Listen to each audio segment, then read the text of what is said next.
আসসালামু আলাইকুম সবাইকে। আজকে আমি প্যাকেট ফালুদা রান্না করব। সো এখানে আমি 1.5 লিটারের মতো দুধ নিয়েছি।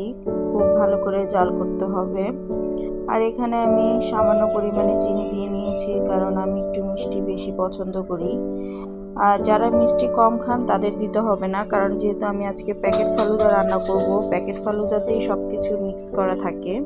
এক্সট্রা করে যারা বেশি চিনি খান তারা দিতে পারেন চিনি, বাট এক্সট্রা করে আর কোনো কিছু দিতে হবে না। সো এখানে দেখিয়ে দিচ্ছি আমি ম্যাঙ্গো ফ্লেভারের ফালুদা মিক্স নিয়েছি। তো এই যে এখানে সব কিছু প্রস্তুত প্রণালী লেখা আছে, আমি সেম ওয়েতেই রান্না করবো। এটা খুবই ইজি বানানো। তো এখানে এই যে দেখতে পাচ্ছেন ফালুদার প্যাকেটটা খোলার পরে এখানে আমি 3টি প্যাকেট পেয়েছি। 2টি হচ্ছে জেলি বানানোর জন্য, আর সবুজ আর গোলাপি কালার, আর উপরটা হচ্ছে আপনার ফালুদা যে মিক্স সেটা। তো এখানে আমি দুধটা ভালো করে জাল করে নেওয়ার পরে ফালুদা মিক্সগুলো ঢেলে নিচ্ছি। তো এই যে দেখতে পাচ্ছেন কালার চেঞ্জ হয়ে গিয়েছে, কারণ যেহেতু এটা ম্যাঙ্গো ফ্লেভারের তাই ম্যাঙ্গো কালার চলে এসেছে, কমলা কমলা টাইপের। তো এই যে আমরা কম আঁচে জাল করে নিব ভালোভাবে, এবং সাবুদানা নুডলস এগুলো সব সিদ্ধ হয়ে গেলেই বুঝতে হবে যে ফালুদাটা তৈরি হয়ে গিয়েছে। তো এখন আমরা খুব কম আঁচে জাল করে নিব, যাতে ফালুদার যে সাবুদানা এবং নুডলস আছে সেগুলো যাতে প্রপারলি সিদ্ধ হয়ে যায়।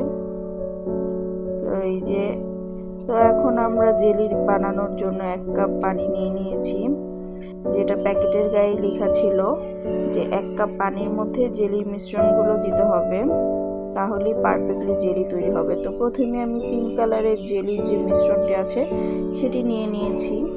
তো এই যে দেখতে পাচ্ছেন ঢেলে দিয়েছি, পিঙ্ক কালার হয়ে গিয়েছে। তো এটা আমি ভালোভাবে চামচ দিয়ে নেড়ে নিব। আপনারা ভালোভাবে চুলার আঁচটা মাঝারির মধ্যে দিয়ে রাখবেন, দেন ভালোভাবে জাল করে নেবেন। এই যে দেখতে পাচ্ছেন আমার জেলির যে মিশ্রণ সেটি ভালোভাবে জাল হয়ে গিয়েছে। তো এটি আমি একটি পাত্রে ঢেলে নিব ঠান্ডা করার জন্য, তাহলেই সেটি জেলির আকারে ধারণ করবে। তো এই যে এখানে দেখতে পাচ্ছেন আমি একটি ছড়ানো পাত্রে ঢেলে নিয়েছি, যাতে জেলিটি ঠান্ডা হয়ে জমে যায়। তো এখানে আমি আবার পানি নিয়েছি, যে সবুজ কালারের যে জেলির মিশ্রণ আছে সেটি বানানোর জন্য। সেম পাত্রে আমি আবার পানি নিয়ে সবুজ কালারের জেলিটা ঢেলে নিলাম। তো এই যে দেখতে পাচ্ছেন আমি নেড়ে নিচ্ছি চামচ দিয়ে। আপনারা নাড়তে নাড়তে দেখবেন যে জেলির যে পানিটা সেটা ঘন হয়ে এসেছে। তো এই যে দেখতে পাচ্ছেন অপরদিকে আমার ফালুদার যে মিশ্রণটি ছিল সেটিও প্রপারলি হয়ে যাচ্ছে। এই যে এখনো কিছুটা বাকি আছে সাবুদানা সিদ্ধ হতে। তো এই যে আপনারা কিছুক্ষণ পরপরই ফালুদা মিক্সটা নেড়ে দিতে হবে, তা না হলে নিচের দিকে লেগে যেতে পারে। তো এই যে অপরদিকে আমার সবুজ কালারের যে জেলির মিশ্রণ সেটিও হয়ে গিয়েছে, যে দেখতে পাচ্ছেন ঘন হয়ে গিয়েছে। যখন ঘন হয়ে যাবে তখনই বুঝে যাবেন যে আপনার জেলি মিশ্রণটি রেডি, এবং 1 কাপ পানিতেই দিতে হবে, বেশি পানিতে দিলে জেলিটা জমবে না।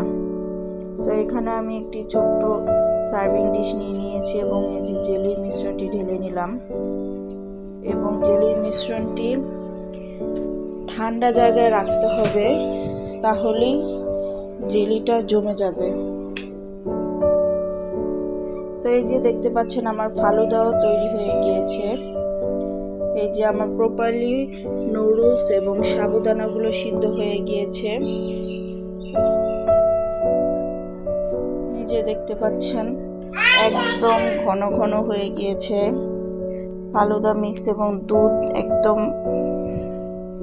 ঘন হয়ে গিয়েছে। তার মানে আমার ফালুদা মিক্স রেডি হয়ে গিয়েছে। এখানে দেখতে পাচ্ছেন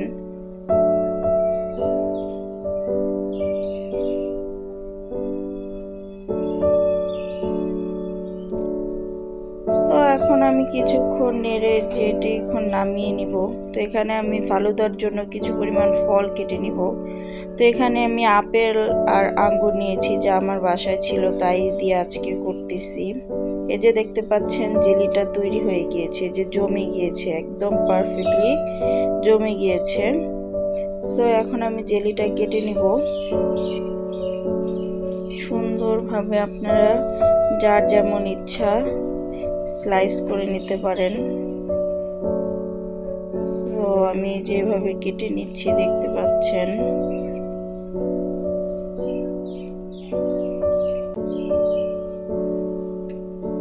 এই যে এখন আমি সার্ভ করে নিব ফালুদাটা খুব সুন্দরভাবে। 2টা বাটি নিয়ে নিয়েছি। তো এখন আমি প্রথমে দিয়ে নিচ্ছি ফালুদা। এখন আমি আরেকটা বাটিতে ফালুদা দিয়ে নিব। তো এই যে দেখতে পাচ্ছেন।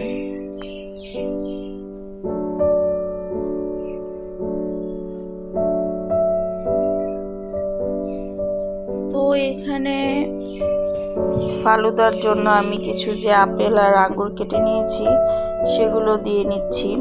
আপনারা মিষ্টি জাতীয় ফল অ্যাড করতে পারেন, লাইক কলা, তারপরে আর কি বলবো, মিষ্টি জাতীয় যে ফলগুলো সেগুলো অ্যাড করতে হবে। টক টাইপের কোনো ফল অ্যাড করা যাবে না, মিষ্টি টাইপের ফল অ্যাড করতে হবে।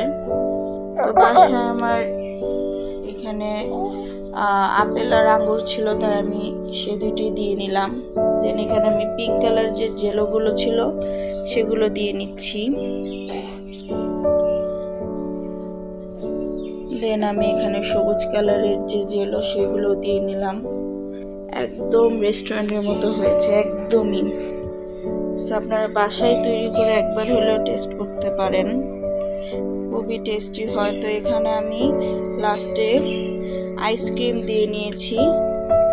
একদম ঘরে বসেই পারফেক্ট রেস্টুরেন্ট স্টাইলের ফালুদা আপনারা বাসায় একবার হলেও ট্রাই করে দেখবেন, খুবই মজা হয়, খুবই মজা হয়েছে, খুবই একদম রেস্টুরেন্টের মতো স্বাদ। সো আল্লাহ হাফেজ, সবাই দোয়া করবেন আমার জন্য। Bye bye.